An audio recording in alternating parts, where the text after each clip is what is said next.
In my childhood home, there was always an extra, unseen member of the family.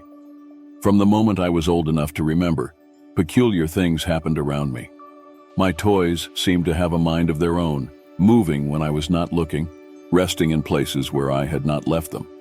It was as if an unseen force was at play, a force that was, oddly enough, familiar and comforting. And then there were the sounds. A child's laughter echoed through the house when I was alone, a sound so sweet and innocent that it was hard to associate it with fear. Even when there was no one else in the house, I felt a presence, a small hand reaching out to grab mine, invisible yet palpable. But nothing prepared me for the night I saw the ghostly child for the first time. It was a cold winter night, the kind where frost patterns creep up the windows and the house creaks in protest of the biting chill. I woke up to a soft humming coming from the corner of my room. There, bathed in the ethereal glow of the moonlight filtering through the frosty window, was a child. Not a child of flesh and bone, but a spectral apparition, shimmering and translucent. The sight was terrifying, yet there was a sense of tranquility in the child's eyes that was strangely comforting. That night changed my life forever. It was not just the realization that ghosts existed, but the understanding that they were not always to be feared. The ghostly child meant no harm. It was lost, lonely, and just wanted to be noticed. Over the years, an unusual bond developed between us. The ghostly child became my silent companion, a constant presence in my life.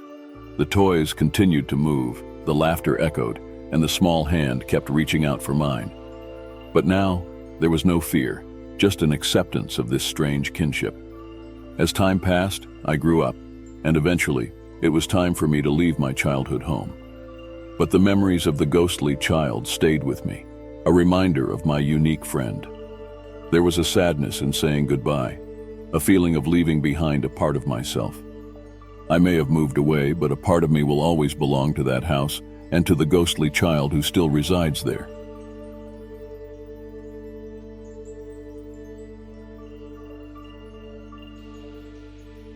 My office, a modern building in the heart of the city, harbors a dark secret. It's a place where the hum of productivity is often punctuated by the inexplicable, flickering lights, sudden cold drafts, and an eerie sensation of being watched when no one else seems to be around. Working late became an exercise in courage. On one particular night, the strangeness escalated. The office was bathed in the dim glow of my desk lamp, casting long, ominous shadows on the walls. A stack of papers rustled, as if touched by an unseen hand. The air grew colder, and I felt a chill run down my spine. Then it started, the whispers, soft, indistinct, like a conversation happening just out of earshot. My heart pounded in my chest as I strained to understand the words. I turned, and there it was, a shadowy figure, lurking at the edge of my vision. It was there one moment and gone the next, leaving me in a state of terror and disbelief. The fear was palpable, a constant companion during those late-night hours. It was not just the fear of the unknown, but the dread of what might happen next. Every creak of the old building, every flicker of the lights, sent my heart racing. One day, I stumbled upon the building's haunted history. An old newspaper clipping revealed a tale of a tragic event that had occurred decades ago, right where my office now stood.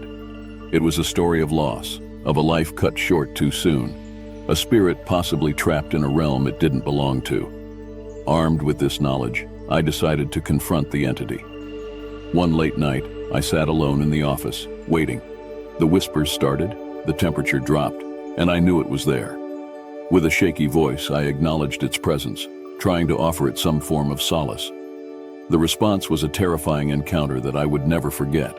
A cold gust of wind, a shadow rushing past me, and a sudden, deafening silence. I still worked there, always aware of the unseen eyes watching me, the whispers in the dark. The haunting at the office continues, a chilling reminder of the building's dark secret. And I continue to coexist with the entity, our worlds overlapping in this modern building in the heart of the city.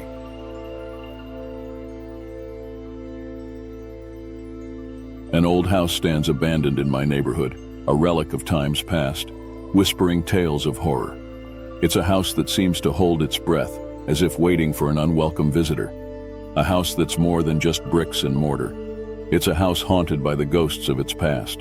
The local kids, they dare each other to approach it, to peer through its dust-choked windows, to touch its weathered wood. They spin wild tales about the house, each one more terrifying than the last. Stories of strange sounds in the dead of night, of shadowy figures glimpsed in the twilight, of the chilling feeling that you're never truly alone when you're near it. And then there was that fateful day when curiosity got the better of me. I decided to venture into the house despite the icy fingers of dread that clawed at my spine. The house seemed to welcome me in, its door creaking open with a sigh. Inside, the air was thick with the scent of decay, the musty smell of time forgotten. The floorboards groaned beneath my feet, and cold spots danced around me like spectral wraiths. Then it happened. A figure, more shadow than substance, materialized in the gloom. Its eyes bore into mine, and a chill ran down my spine colder than any winter's night. I ran, my heart pounding in my chest, my breath coming in ragged gasps. I fled from the house, vowing never to return. That house still stands, a chilling reminder of the terror I experienced within its decrepit walls. These tales of horror are not just stories, they are experiences that have shaped my life. The chilling specter of the abandoned house, the unnerving presence in the office, the ethereal ghost child, each tale, each encounter, has left an indelible mark on my existence. The abandoned house, with its eerie aura and uncanny occurrences, was a stark reminder of how the past can linger in the present, how echoes of long-gone lives can still resonate within crumbling walls. It was a haunting testament to the unseen forces that exist just beyond our perception. The office haunting, on the other hand, was an alarming reminder that these supernatural entities do not confine themselves to abandoned houses or creepy graveyards. They can permeate our everyday spaces, our mundane routines, turning familiar territories into realms of the inexplicable and the uncanny. And the ghostly child, perhaps the most unsettling of all, was a poignant reminder of the innocence that can be found even in the most frightening of specters. It was a testament to the enduring human spirit, the eternal essence that persists even when the mortal coil has been shuffled off. These tales, these experiences, have taught me to respect the unseen, the unexplained.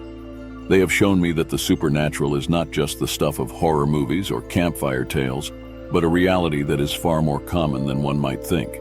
They have urged me to tread with caution, to respect these entities, and never to provoke them. So, I implore you, dear listener, to approach these tales with an open mind and a respectful heart.